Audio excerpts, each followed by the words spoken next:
Sveiki! Šodien mēs atrodamies pie Eko Baltijas vides bāzes, kur mēs vairāk uzzināsim par sniega tīrīšanu ziemā.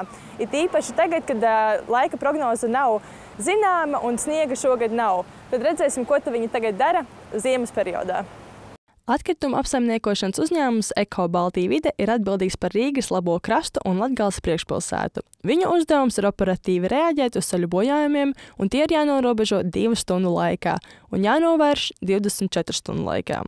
Lai novērstu ceļu slīdamību, tiek izmantot sāls, kas sajaukts kopā ar smiltīm. Dienās, kad ceļu kvalitāte ir īpaši slikta, tiek lietots salsūdens, jo tas ātrāk reaģē ar ceļa segumu. Mašīnas tiek uzturētas darba kārtībā, lai jebkurā momentā var uzsākt tīrīšanas darbus.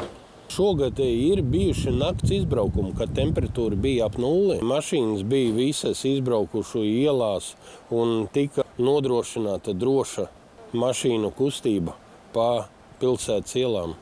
Mums katru dienu 24/7 režīmā strādā dežūra dienesta mašīna, kas izbrauc un apseko ielas stāvokli.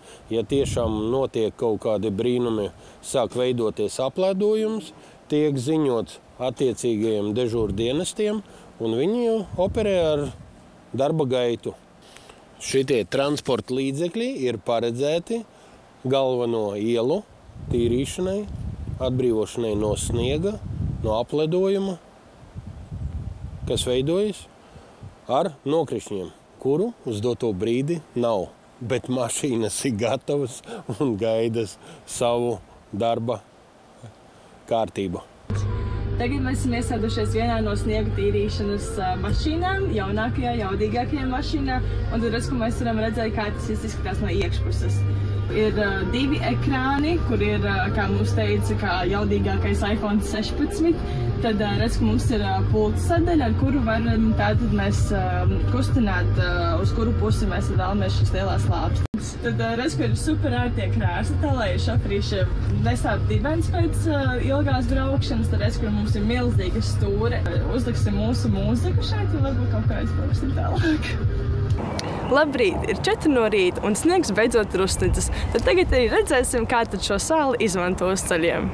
Ziemas periodā uzņēmumā maiņās strādā 90 darbinieki. Eko Baltija vide dežūra dienests informē atbildīgos darbiniekus par temperatūras pazemināšanos un nokrišņiem, lai viņi būtu saulēcīgi sagatavoti nakts izbraukumiem un varētu nodrošināt drošu ceļa segumu.